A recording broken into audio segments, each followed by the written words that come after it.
Hello everyone, welcome to City Talk. I'm Thermice Bevelle. Solving crime is a team effort, and much of the work that puts criminals behind bars is done by the unsung heroes of the Atlanta Police Department's crime scene unit. City Talk's Troy Danicus gives us a look at how these technicians operate to keep Atlanta streets safe.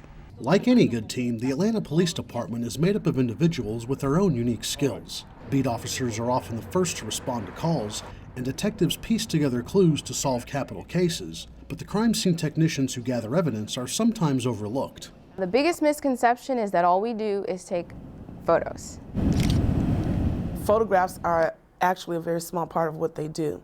They not only photograph the scene, you have to document a crime scene as you see it. While it's true that technicians do spend time taking photos of a scene, in some cases as many as hundreds of photos, it's essential in the conviction of criminals. Every photo we take, we're trying to say something about the scene because our photos have to tell a story.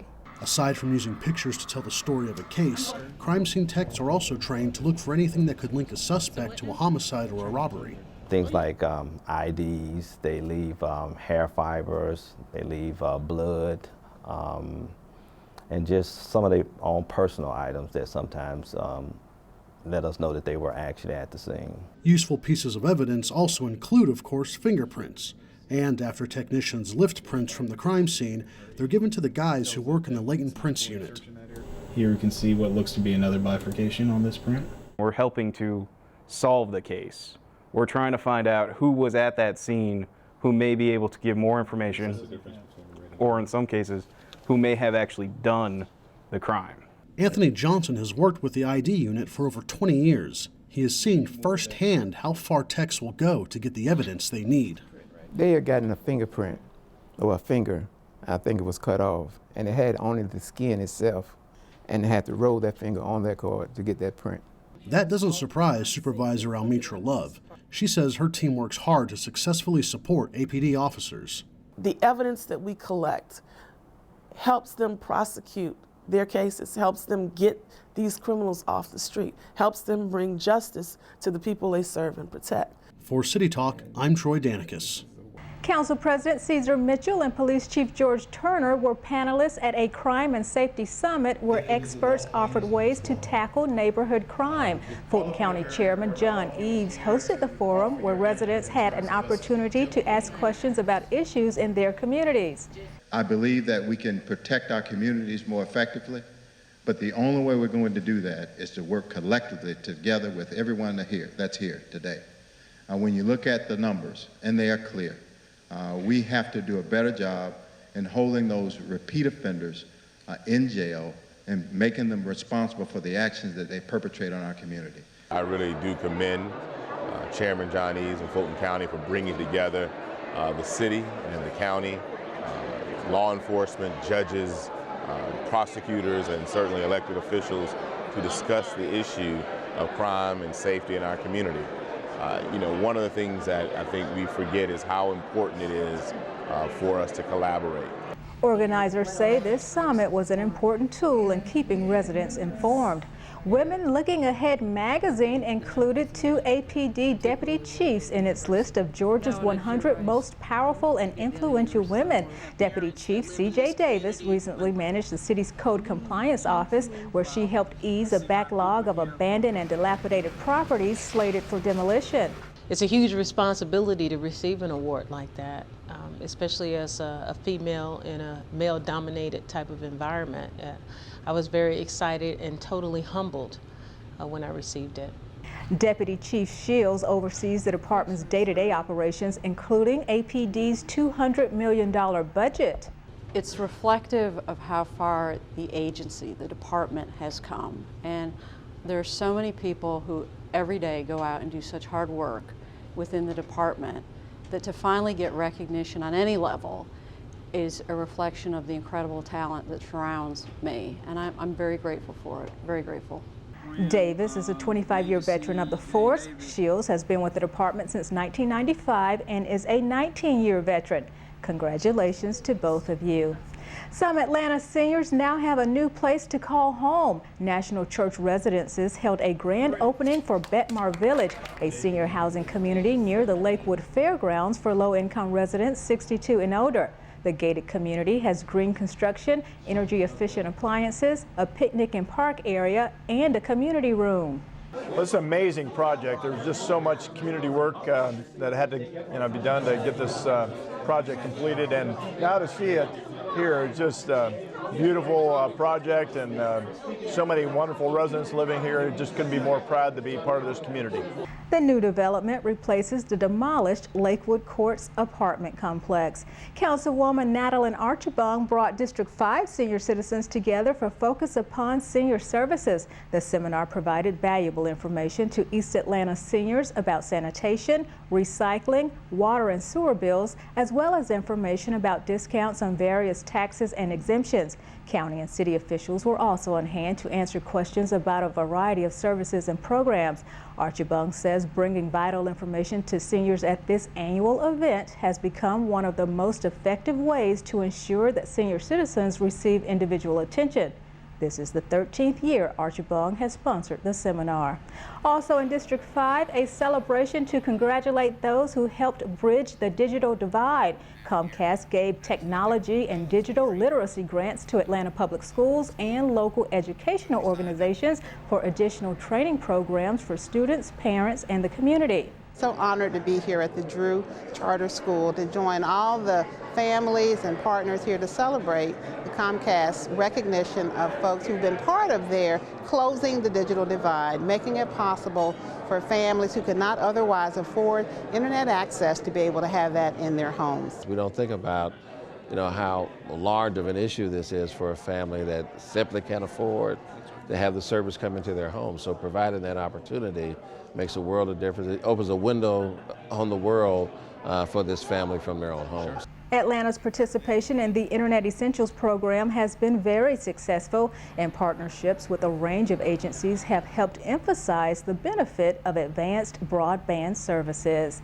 Councilwoman Keisha Bottoms helped the National Education Association kick off Read Across America Day. It's a week of students, parents, and community members sharing their love of reading. Students at Ben Hill United Methodist Christian Academy and Fickett Elementary heard all about Sassafras Jones and the search for a forever home. My book is about a little dog who's left in front of the Last Chance Adoption Center, and she wears cat-eye glasses, and she's the only animal that cannot find a home because she's so different. We often encourage our kids to read, but how often do our kids actually have an opportunity to meet the author, and in this case, the photographer of a book? And so the kids were just very excited, and it just goes to show that how you can just expand their horizons through exposure. The National Education Association has provided this literacy program for 17 years. Microsoft executives were in the MLK district touring the historic Auburn Avenue area. Councilman Kwanzaa Hall says there are several community projects in his district that are part of Microsoft's 5th annual off-site community outreach that focuses on preservation and revitalization. Microsoft has stepped up to be a partner here. They're helping us to revitalize this site and take it to the next level. This has been a project that's close to my heart, a project that the entire community, really the Southeast region, has been excited about, taking fallow land in the heart of a major American city and converting it to urban agriculture. And we're testing, educating, exposing people to what's possible in a city. This is a historic neighborhood. We'd like to help make it a more beautiful and help some of the people who actually live here. Microsoft held its annual conference here in Atlanta, and it is their practice to leave a lasting impact in their host city. Councilman Hall joined the national effort to increase Georgians' knowledge about affordable health care options now available through Health Insurance Marketplace. National and regional health care leaders were in District 2 to motivate Atlantans to enroll. Providers gave one-on-one support to those who had questions about medical coverage and offered assistance on how to manage monthly premiums. What the Affordable Care Act does is gives access to quality affordable health insurance coverage for those Georgians that have not had the opportunity to have this type of insurance before. Get Covered America encourages organizations and volunteers to reach out to uninsured consumers. President Mitchell was invited to Wesley International Academy for a Black History Month program. Mitchell told his story of success, acknowledging those who have helped him along the way. He also gave examples of positive African Americans in sports, entertainment, the arts, politics, business, and several other professions. I was honored to have the opportunity to share some words with the middle schoolers here. We saw wonderful songs and dance from students from Maynard Jackson High School and students here at Wesley. This is really good. This is really a great opportunity for kids to get out of the classroom. President Mitchell emphasized that Black Americans are accomplished in every arena that these students may choose to pursue. The H2O Awards, Watershed Management recognizes its dedicated employees, and Councilmember Mary Norwood stops by to chat with us. Back in a moment. Councilmember Mary Norwood is with us today. Welcome back to City Hall. Thank you, Thermice. It's great to be back. 2014 brought a brand new term for the Atlanta City Council, with you returning to your familiar citywide seat, and you're ready to jump right back in. Absolutely. It has been a very action-packed first 2 months, and I've been all over the city, as I always am all over the city. And I thought it would be great to share with the audience today a presentation that I have made over the years, which shows the city, the wonderful neighborhoods in the city, the wonderful communities in the city. And so I thought that would be a great way to reintroduce myself to citizens who have known me and introduce myself to citizens who have not known me before. So if we can do that, I would love to do that for this presentation. Okay, share with us what you have. All right, this is Atlanta, a city of neighborhoods. And the first slide I show when I'm out and about is to show where Atlanta is. When you look at Atlanta, most people don't know where the city limits are. So I show the city limits to groups, and they many times are not aware that I-285 is within the city limits, that there are parts of the city that go beyond I-285 on the west. The northern part of the city is about at Mount Perrin Drive. The eastern part of the city, the Fulton-DeKalb line, is Moreland and Briarcliff. And then we have a little bit of the city that is in DeKalb County. We also, people are not aware that the city wraps around the airport. So you have city limits that go beyond the airport, both on the east and on the west. The next slide that I show people when I'm out in the community is the Beltline. So the Beltline will reconnect all of these communities across abandoned railroad tracks and be great connectivity for the city. The next thing that many people are not aware of is how many neighborhood commercial districts we have in the city. All of these are absolutely either already redeveloped or poised for wonderful, lively neighborhood commercial areas that are gathering places for the communities and neighborhoods around them. What we've had in Atlanta are neighborhood challenges with vacant houses due not only to foreclosure but also to mortgage fraud, as well as having right now absentee ownerships that are in a corporation, and so it's a limited liability corporation, but we can't find FIND the owners to find FINE the owners, and these properties are dragging down our communities. We also have abandoned apartment buildings, huge spaces where we need to have those buildings torn down, rehabbed. We need to get these buildings being good neighbors. And as you see these slides, they are not. This is what is happening, which is dragging down the communities that we've just seen. The abandoned apartment buildings, again, huge, and because these are consortiums, an apartment complex, each building might be owned by a different entity, and the common space owned by yet another entity. It's one of the things I intend to tackle. Many of my colleagues care passionately about this, and I look forward to working with them to have these buildings and this ownership that is no ownership, that is left over from mortgage fraud, go away. These neighborhoods can come back, and it's very important for everyone to know, the citizens, the police department, for all of the city's departments as well as other people in the region to know what a great environment we have in all of these neighborhoods in Atlanta if we can deal with the abandoned houses. This is my favorite slide only because this is a person who lives in a neighborhood and they are not leaving. They have painted their house, they are putting up with what is next door, and they know if they just stay there long enough, they're going to get this again. So my goal in my new term at City Hall is to help neighborhoods thrive all over the city and bring the prosperity which absolutely we are on the brink of doing for the entire city limits. You're also involved with environmental issues and helping the homeless. Is that something you want to jump back into? Absolutely. There are programs out there right now. There is a wonderful program called Georgia Works that they are doing the same type of work that I was involved in by giving people an opportunity to clean up the city and to be paid for it.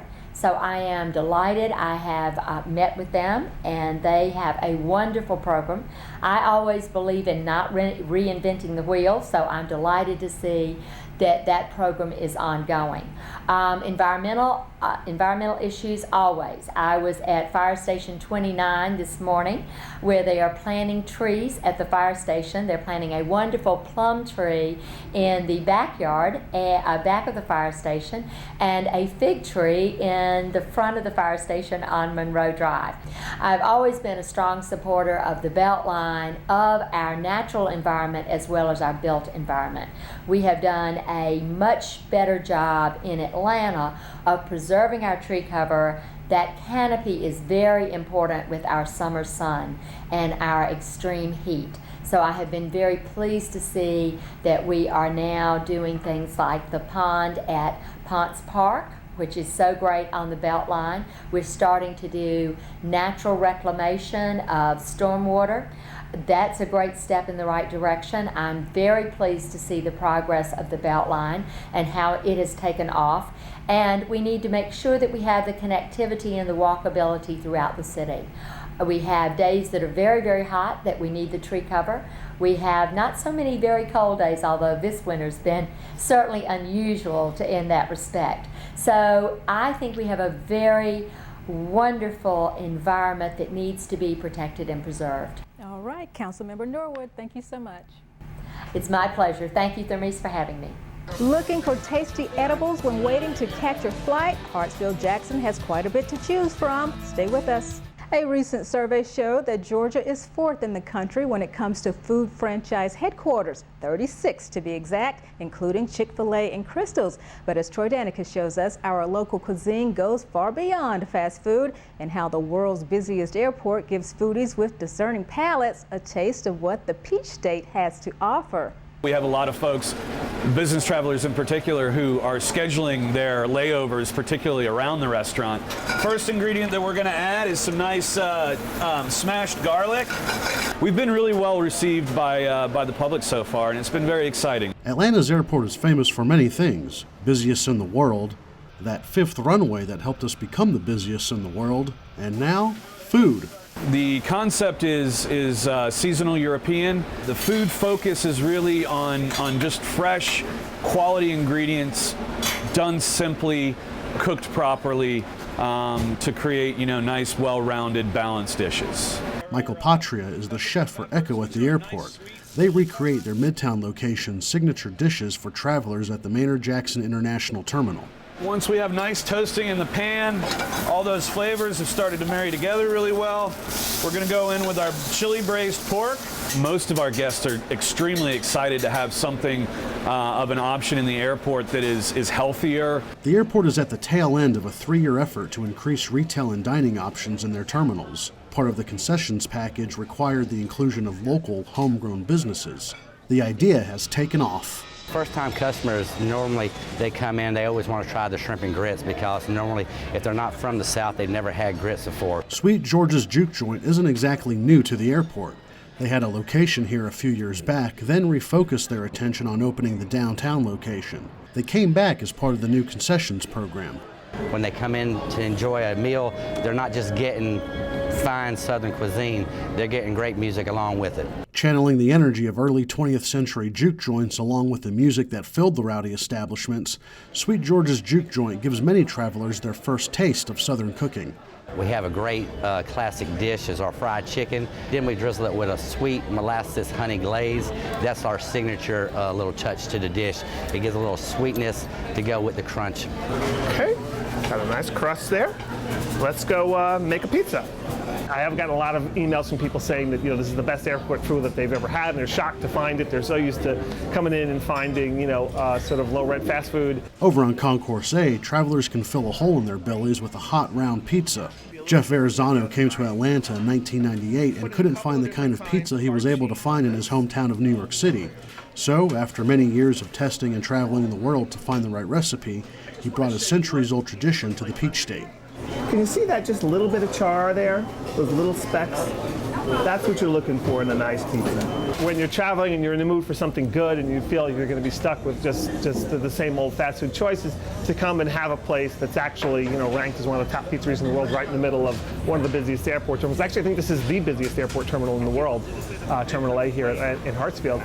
Is sort of a surprise. It's sort of a surprise for a lot of people, and people are pretty happy about it. Verrazano's is making pizza in the same tradition that Gennaro Lombardi did when he opened the country's first pizzeria in Manhattan back in 1905.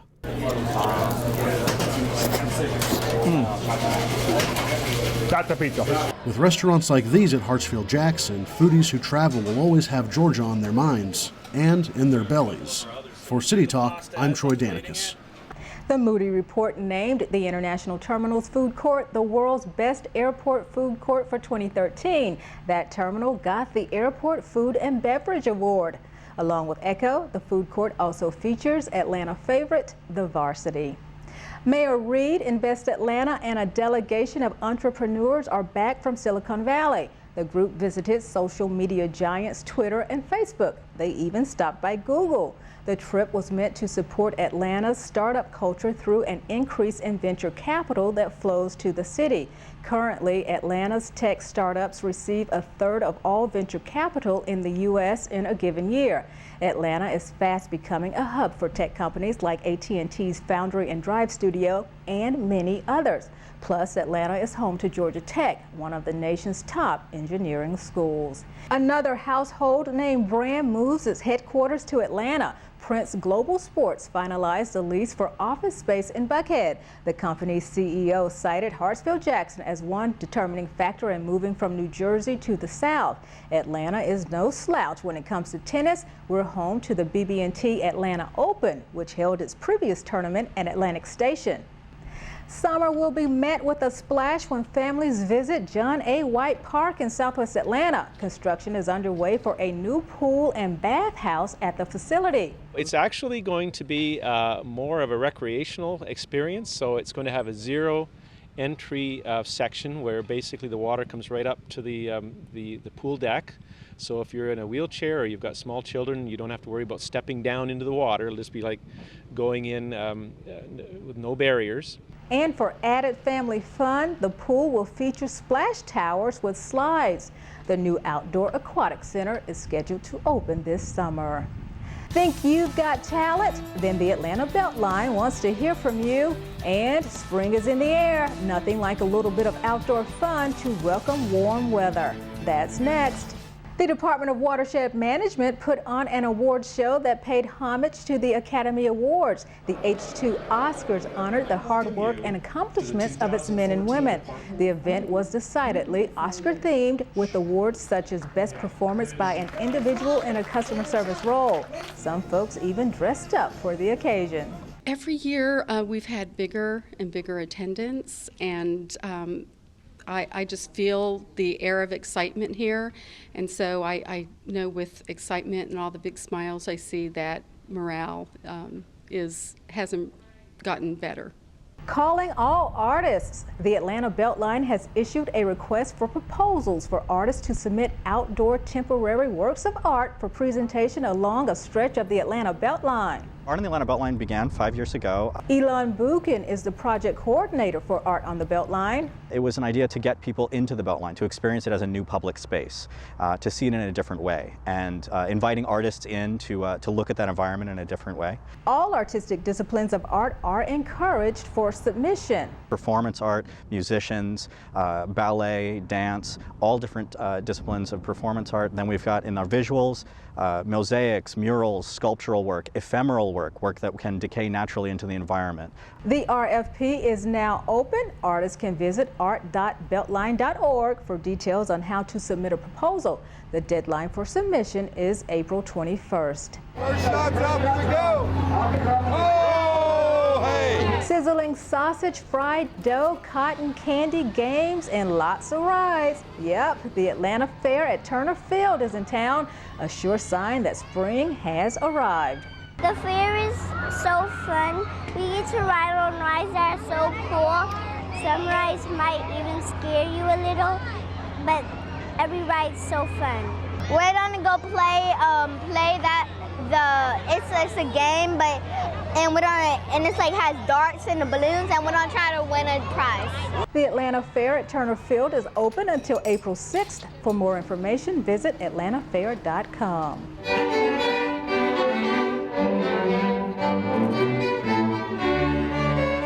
City employees were treated to a performance by students from the Atlanta Music Project. It's part of Midday Arts Cafe, which features a cultural experience once a month at City Hall. Councilmember Joyce Shepherd presented a proclamation to the group. The Atlanta Music Project offers free music education to over 100 students at 3 locations.